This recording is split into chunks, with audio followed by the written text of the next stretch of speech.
कार्यक्रम के इस भाग के प्रायोजक हैं कृषि एवं किसान कल्याण मंत्रालय, भारत सरकार। हर जोखिम से निकल कर फसल आए, सुरक्षित हो जाए। फसल बीमा से हर किसान अब आत्मनिर्भर हो जाए।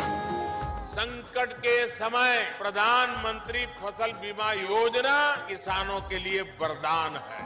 अब सूखा पड़े या बाढ़ आ जाए, कोई डर नहीं। अब ओले पड़े या कीट पतंगे फसल खा जाए, कोई फिक्र नहीं, क्योंकि हमने लिया है प्रधानमंत्री फसल बीमा। बुआई से फसल कटाई तक हर जोखिम का दावा, न्यूनतम प्रीमियम पर अधिकतम भुगतान का वादा। योजना से हर साल जुड़ रहे हैं 5 करोड़ से ज्यादा किसान। अब आपकी है बारी। नजदीकी कृषि कार्यालय, सहकारी समिति, बैंक शाखा, अधिकृत बीमा कंपनी या जन सेवा केंद्र में स्वेच्छा से करा सकते हैं पंजीकरण। फसल बीमा पोर्टल या फसल बीमा ऐप द्वारा भी कराया जा सकता है पंजीकरण। प्रधानमंत्री फसल बीमा योजना, आपकी फसलों का संपूर्ण सुरक्षा कवच। कृषि एवं किसान कल्याण मंत्रालय, भारत सरकार।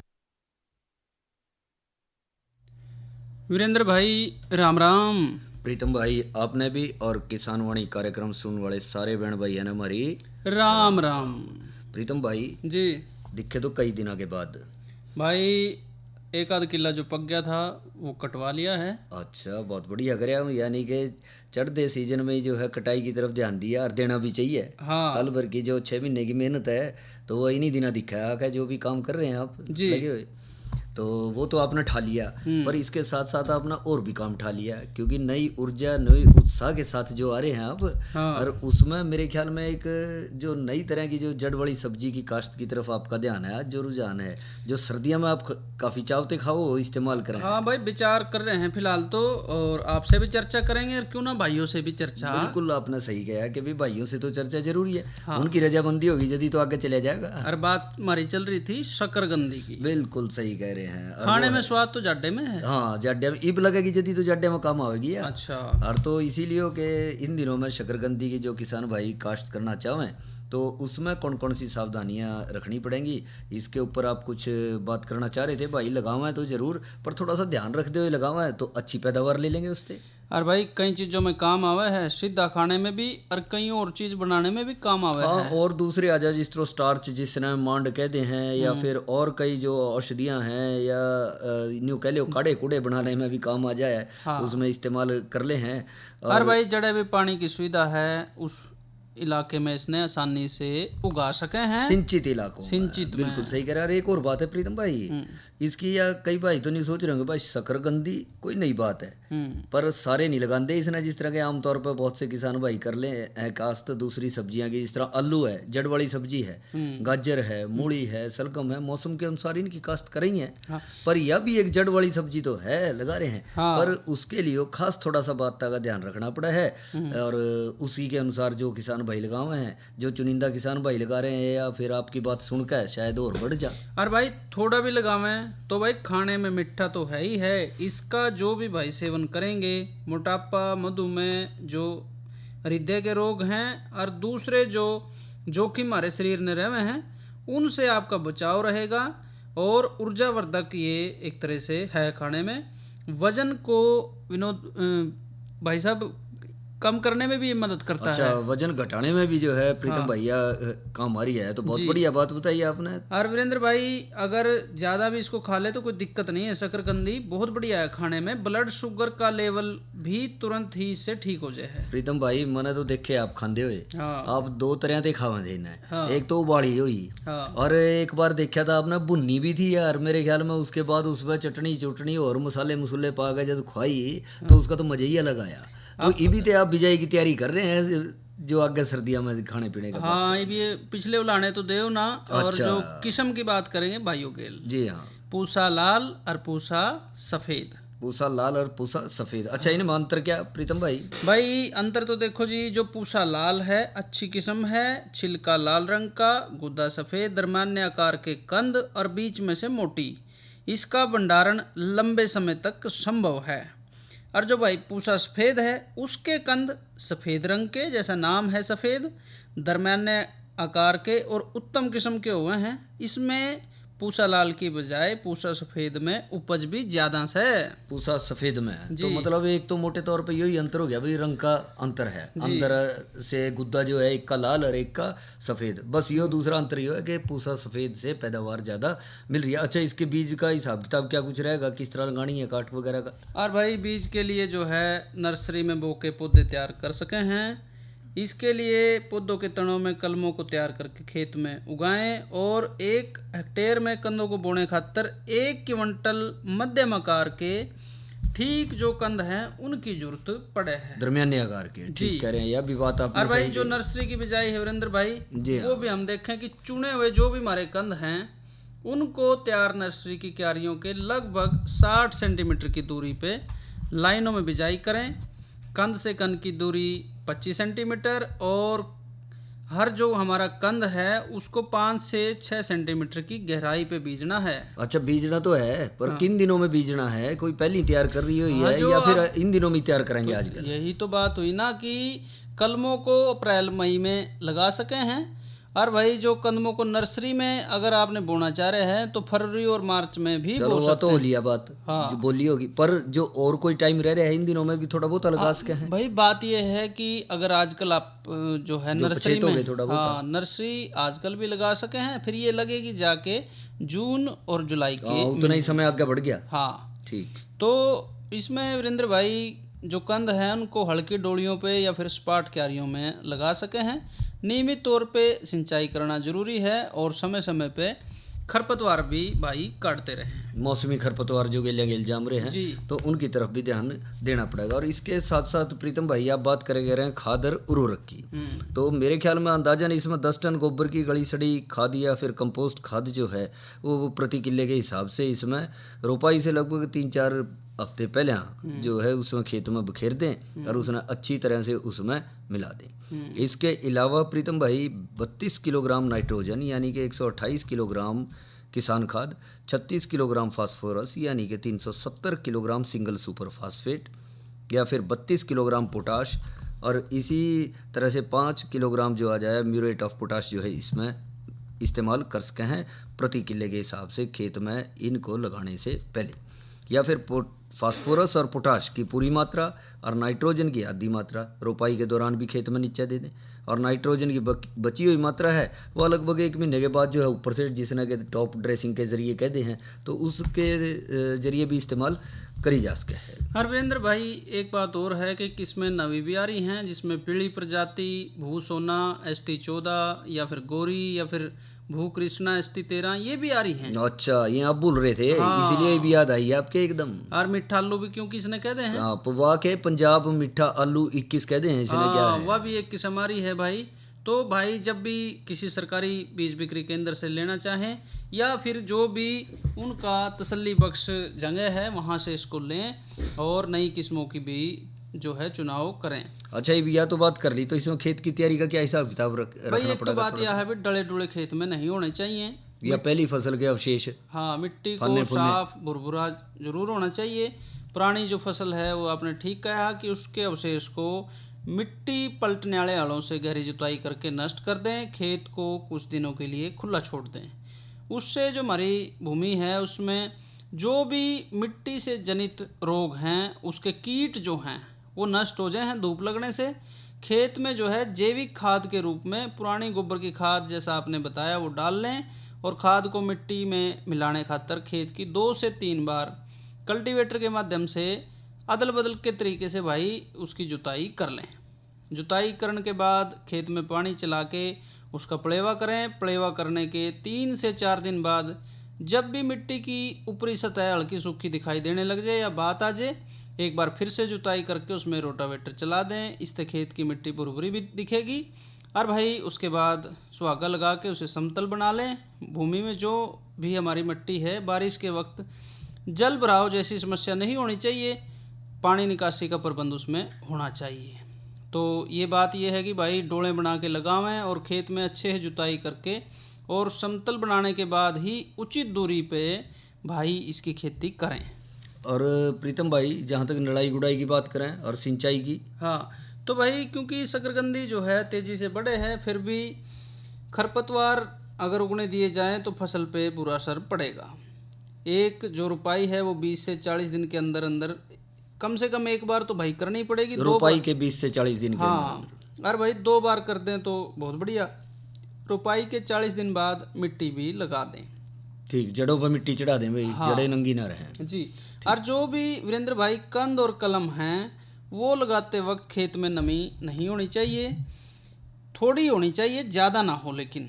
और कलम लगाने के तुरंत बाद पानी लगाना चाहिए। उसके बाद 1 से 2 सप्ताह के अंतराल पे फिर दोबारा पानी लगाना है।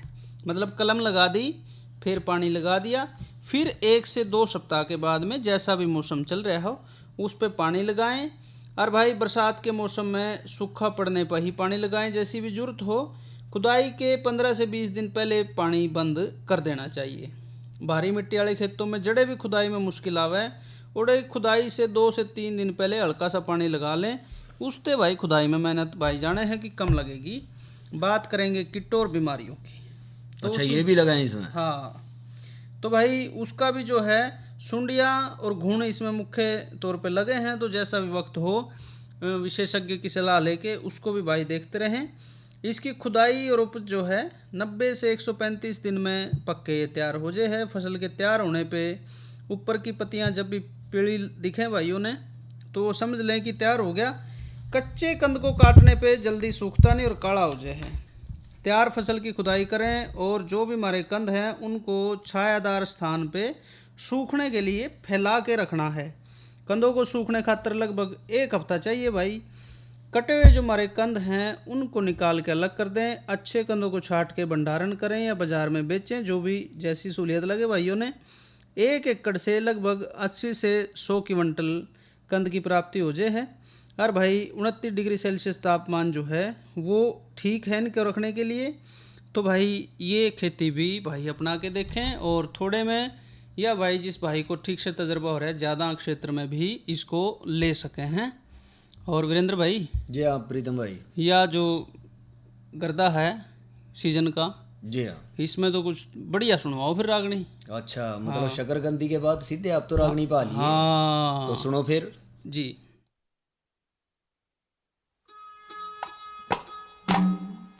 तो ये बात उस टाइम की कि जिस वक्त वो फौजी अपनी छुट्टी पूरी काट के और वापस अपनी ड्यूटी पर जाता है तो उसको ड्यूटी से बॉर्डर पर भेज दिया। तो उसके घराड़ी का पत्र उसके पास जाता है। तो रात्रि के समय उस पत्र को पढ़ के अपनी घराड़ी को कैसे याद करने लगा भला। हेरे बॉर्डर पर याद करूं मैं भाई नखरे घरे आड़ी के चट्टी में तो आंसू पड़ रहे उस घोंघट आड़ी के बॉर्डर पर याद करूं मैं नखरे घरे आड़ी के चट्टी में तो आंसू पड़ रहे उस घोंघट आड़ी के तेरे बॉर्डर पर याद करूं मैं नखरे घरे आड़ी के चट्टी में तो आंसू पड़ रहे उस घोंघट आड़ी के चट्टी में तो आंसू पड़ रहे उस घोंघट आड़ी के।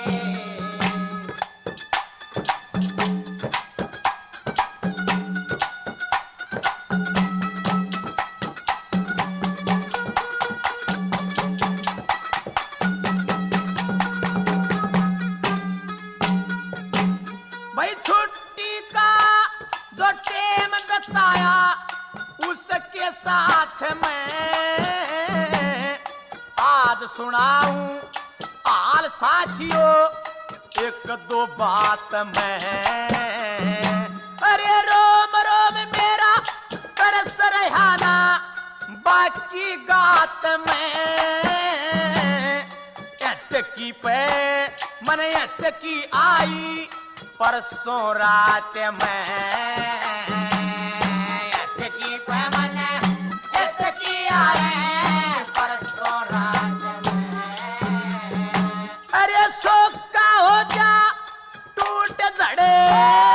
सोका हो जा टूट गए जड़ू पत्ते डाली के जठी में दो आंसू पड़े बस घोंघट आली के बॉर्डर पर याद करूं नखरे गए आली के जठी में दो आंसू पड़े बस घोंघट आली के जठी में दो आंसू पड़े बस घोंघट आली के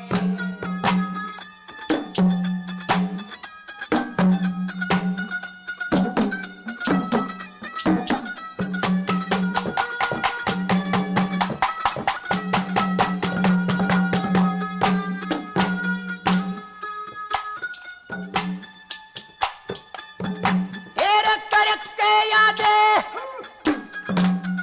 वे करके यादे तड़पती होगी वसान से कल की भोली सुंदर रूपी नैन गजरारे उनके माथे बिंदी रोड़ी बिस्तर ठाके चाल्या थावा रोई बरक कोड़ी गैल चलूंगी परदेसी ना बात टेम पे गोली गैल चलूंगी परदेसी ना बात टेम पे गोली तेरे लत्ते कपड़े मन धरे बैग में लत्ते कपड़े भरे बैग में और दो जम्फर जाली के लट्ठी में दो आंसू पड़े और घोंघट आली के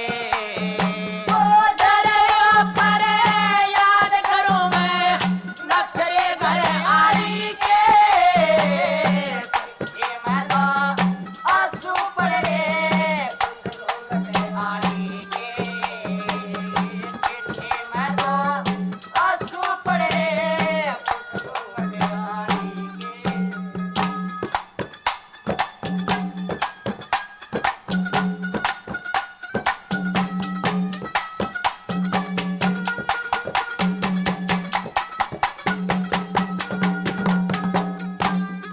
हेरे खेता के मैं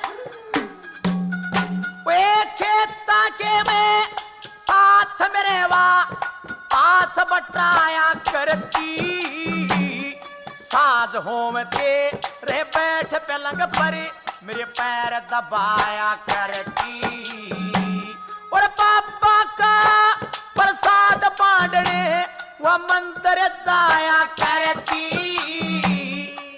भोजन का जब टेम होया वा गल्या खाया करती भोजन का जब टेम होया वा गल्या खाया करती देखे इस हाल मेरा होया पड़ा रे इस हाल मेरा होया पड़ा अरे बिन ताला ताली के जठी में दो आंसू पड़े और घोंघट आली के बॉर्डर पर याद करूं मैं नखरे घर आली के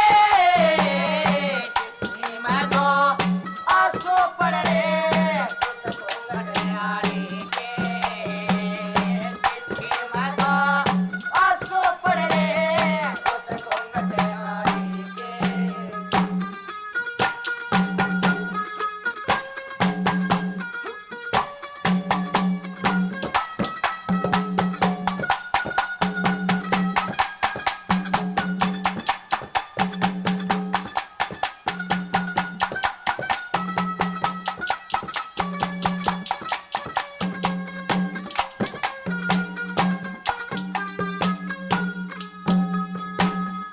लाठी भी दे बेचारे सुपे गाना सतैयो मत ना गन्ना तोल के बोझा भारी वो सर पे ठाइयो मत ना सेना में जो भर्ती हो जा ओ दूध लदाइयो मत न्या, जिसके बस की बात नहीं हो घर ते आइयो मत न्या, जिसके बस की बात नहीं हो घर ते आइयो मत न्या। शेरी फल्ले राम बखत के फेरे, ओए फल्ले राम बखत के फेरे, भाई ओ सजग के माली के छठी में दो आंसू पड़ ले उस घूंघट आड़ी के। ओ डरे परे याद करो मैं नखरे घर आड़ी के, छठी में दो आंसू पड़ ले उस घूंघट आड़ी के। और भाई ये थे बाली शर्मा और साथी बॉर्डर ऊपर याद करूं। वीरेंद्र भाई जी हाँ, अगली प्रीतम चर्चा भाई। करेंगे, लेकिन पहले मौसम। अच्छा, तो मौसम का जहाँ तक सवाल है प्रीतम भाई, आज का अधिकतम तापमान रहा 37 डिग्री सेल्सियस और न्यूनतम रहा 16 डिग्री सेल्सियस, और हवा की गति रही 9.2 किलोमीटर प्रति घंटे की रफ्तार से मध्यम से थोड़ा तेज गति की जो है हवाएं जी। चली। और कल का जहाँ तक अधिकतम तापमान है वो 37 डिग्री सेल्सियस रहने की संभावना है और न्यूनतम तापमान 18 डिग्री सेल्सियस रहने की संभावना है। और भाई बरसात की कोई ऐसी खास खबर नहीं है। कल का जो हमारा कृषि कार्यक्रम है उसमें भाई चर्चा करेंगे फसलों में देसी खाद का के महत्व से, और आज की नसीहत चर्चा का विषय रहेगा पशुओं में छूत के रोग के लक्षण और बचाव के उपाय। और भाई आज की अगली चर्चा नवजात जो कटड़ू बछड़ू हैं उनके लिए खीस का के महत्व है। तो भाई खीस तो वैसे तो वीरेंद्र भाई हमने भी स्वाद लगा है। बिल्कुल सही कह रहे हो प्रीतम भाई, क्योंकि जब ताजी ब्याज डंगर हो जा हैं तो एक तरह से जो भी पशुपालक भाई हैं सबका रुझान रहा है कि जो छोटे कटड़ू बछड़ू हैं उनको भी खीस पिलाया जाए और इसके गेलियाँ गेल जो है खुद भी जो है उसका आनंद समय समय पर लिया जाए। हाँ, क्योंकि बच्चे है भाई, और दूसरा जब भी कटड़ू बछड़ू होवे है तो घर में उत्सव का माहौल होता है, गाय भैंस ब्याजे तो भाई दूध भी हो जाए। और आजकल तो भाई कटड़ुओं की और बछड़ुओं की कम, कटड़ी बछड़ी हो जाए तो फिर ज्यादा हाँ, चो यह रही है थोड़ा सा। पर एक बात होनी चाहिए प्रीतम भाई, देखो कटड़ू हो चाहे बछड़ू हो, यानी कि बछड़ा हो या बछड़ी हो, दोनों की परवरिश तो ठीक करेंगे तो बेहतर रहेगा। हाँ, और भाई अब तो सीमन ऐसा भी आ रहे हैं वीरेंद्र भाई कि 90% अगर आप सरकारी उससे लगवाते हो। बिल्कुल सही कह रहे हो। लिंग निर्धारण जो है पशु का वो गर्भ में जो है कर सके हैं, जो उसमें आ रहे हैं कई उससे बछड़ियाँ ही होंगी, ऐसा हो जाए है। क्योंकि पशुपालक भाई को उससे ज़्यादा फायदा लगा है कि भविष्य में वो बड़े होकर गाय भैंस का रूप लेंगे जी। और उससे जो है फिर आगे प्रजनन होगा तो उसका जो वंश वृद्धि जो चल रही है गाय भैंस की, और वो आगे ज़्यादा होती चली जाएगी और उससे फायदा लेता चले जाएगा। और भाई कई भाई ने भी मानना है कि जो खीस है वो हमारा नवजात जो भी बछड़ा है वो पचा नहीं पाओगा, लेकिन वीरेंद्र भाई या तो सच्चाई है कि खीस ही उन्हें बीमारी से लड़ने की ताकत देगा। बिल्कुल सही कह रहे हैं। चाहे हमारे मानसा के बच्चों में ला लो, उसमें भी नहीं कहे हैं कि बच्चा पैदा होने के बाद जो है माँ का पहला दूध जो है गाढ़ा दूध जो है बच्चे को जरूर पिलाया जाए। और वही बात जो है पशुओं में आ जाए, दुधारू पशुओं में, कि उनको भी जो है जो खीस है गाय भैंस का वो समय पर पिलाया जाए। अब ये खीस है क्या वीरेंद्र भाई? हाँ, जहाँ तक आपने एक अच्छा सवाल कराया प्रीतम भाई कि खीस है क्या, तो खीस जो है एक मेमोरी ग्रंथि का जो पहला स्त्राव हो जाए है जो कि गाढ़ा और पीले रंग का दिखाई दे है, वो जो है कहलाया जाए। हाँ। और इसमें जो है प्रीतम भाई प्रोटीन की मात्रा जो है आम दूध की तुलना में 4 से 5 गुना ज़्यादा देखी गई। अच्छा। और इसके साथ साथ विटामिन ए 10 से 15 गुना ज़्यादा पाया गया।